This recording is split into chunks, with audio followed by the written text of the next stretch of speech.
How's it going there, guys? My name is the Ginger Ninja and I am actually making a video. I believe it's been about 2 months or so since I've last posted a video, and since then I've just been incredibly busy with college work at the minute. But as of about 4 or 5 hours ago, my college course is finished.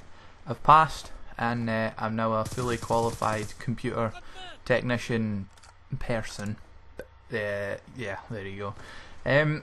But yeah, basically I now have a lot more free time on my hands until I find something worthwhile to do, whether this be a job or well, I suppose that's really the only worthwhile thing I'll end up doing.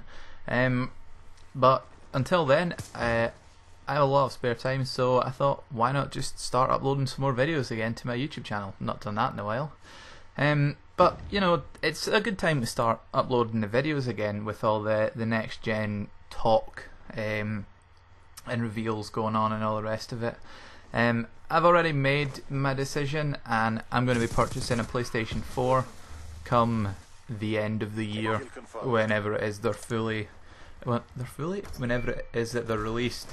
I've just turned my Xbox on for no reason at all. Let me turn that off again. But yeah, for those of you who don't know, I have played PlayStation since basically the very beginning.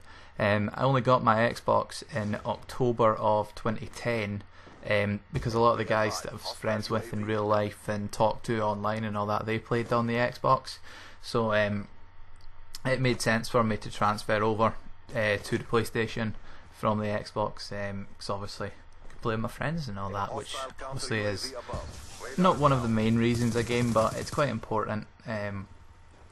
So the Xbox sort of filled that sort of gap, you could call it.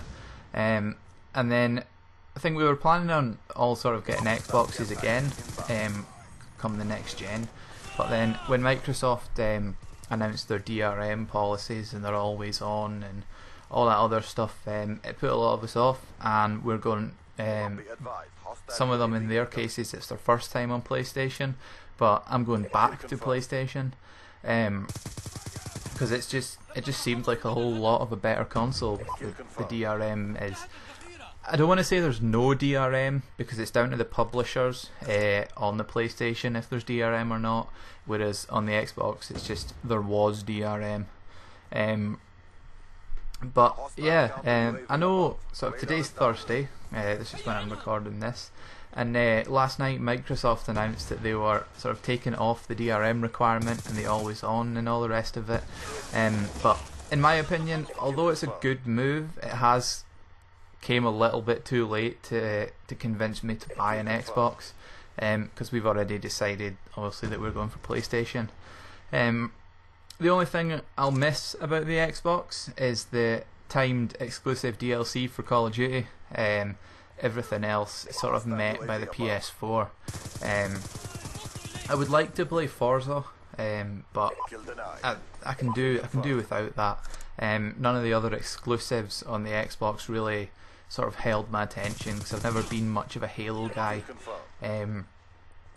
Whereas on the PlayStation side, obviously you've got Infamous. I played was it the second one I played before I got my Xbox? I think it was that. And then I've missed out on the one after that, just because obviously I've not had a PlayStation, so I might have to get hold of a way of playing that when I get my PS4. But yeah, I just sort of can't wait to get hold of my PlayStation again. It sort of feels like I'm coming home, almost in a weird roundabout kind of way. I know a lot of people complain about the PS4 controller, but with me obviously coming from PlayStation to Xbox, I quite like the controller, to be perfectly honest. It's all I really knew until I picked up an Xbox. But I don't really mind the position of the analog sticks. Obviously I prefer the Xbox one because it just feels more sort of natural, I suppose you could say. But the PlayStation one is perfectly adequate for the job, and I've got no real complaints about the controller. The only thing that will be a bit of a bummer is the fact that I play with a scuff controller at the minute.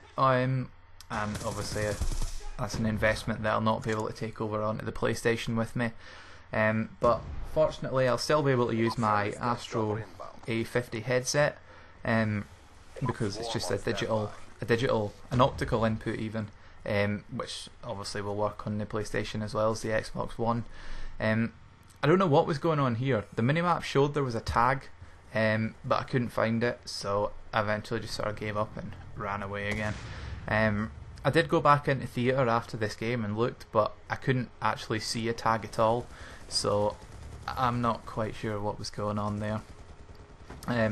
Anyway, back to the headsets. The only thing that might be a slight issue is connecting the headset to the PS4 controller, but hopefully Astro will find a way around about that, and I'll be able to use it as a microphone rather than just a plain headset.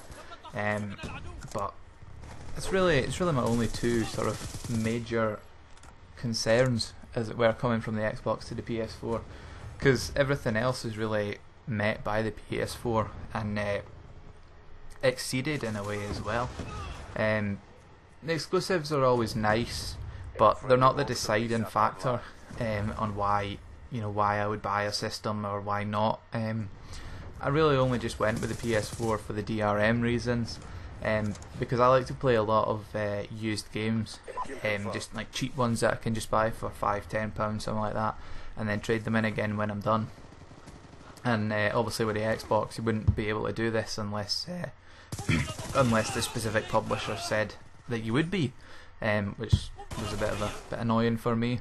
The always online wasn't really an issue for me because I live in a country where we have internet and it works, so always on didn't really bother me at all. So I just had to have a drink there. But I know I can understand people complaining about it.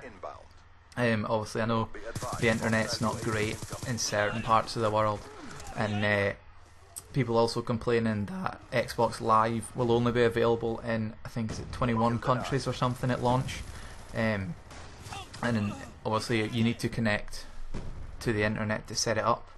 I don't think it'll have affected it, but I'm not sure if dropping the sort of always on requirement will have affected these countries. I think it might not have, because you still need to connect to the internet on initial setup before you can use it offline. So I think unfortunately those countries will still not be able to play it, but hopefully, sometime soon Microsoft will implement Live into those countries for the Xbox One. From what I can tell by looking at their currently supported list, all the sort of major countries that you would expect for Xbox are covered. So I don't know, it probably won't affect their sales too much, because obviously if you live in one of those major countries you've already got Live, so you'll be buying an Xbox anyway, or not, as the case may be in certain people's. I'm quite sure that the PS4 will outsell the Xbox One at the start of this generation, just down to the fact that everything that I've been reading online seems to be PS4 at like 5–1 at least in favour of the PS4, and these are on like neutral websites. These aren't on PS4 or Xbox specific websites. But yeah, basically I can't wait to get a hold of my PS4 and see what the next generation holds for us. If it's anything like this current generation, it'll be really, really good. So anyway guys, that's the end of this video. Just had a little bit of a talk about why I'm getting the PS4 and all that. If you enjoyed the video, be sure to leave a like, and I'll see you again hopefully before 2 months.